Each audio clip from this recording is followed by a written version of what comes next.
Electricity না থাকা, বৃষ্টি, দেন লেট রেডি, আর শেষে কিনা বিয়ে বাড়ি।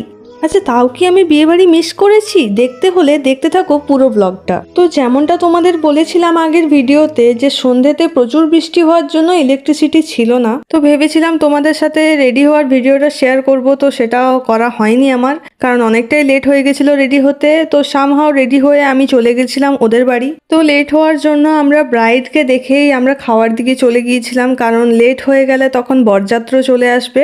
আর এদিকে খাবার দাবার মানে আইটেম সব খুবই সুন্দর ছিল, খুবই ভালো ছিল।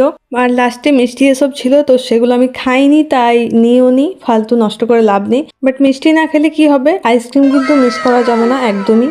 আর এদিকে খাবার খেয়ে এসে দেখি আমরা বর চলে এসছে, বাট স্যাডলি আমার কালকে ডিউটি আছে, তাই বেশিক্ষণ আর সেখানে আমি থাকতে পারলাম না, বাড়ি ফিরতে হলো, যদিও ঘুমোতে অনেকটা লেট হয়ে গেছিলো। তো চলো দেখা হচ্ছে নেক্সট ব্লগে। ভালো লাগলে লাইক, শেয়ার আর সাবস্ক্রাইব করে দিও। টাটা।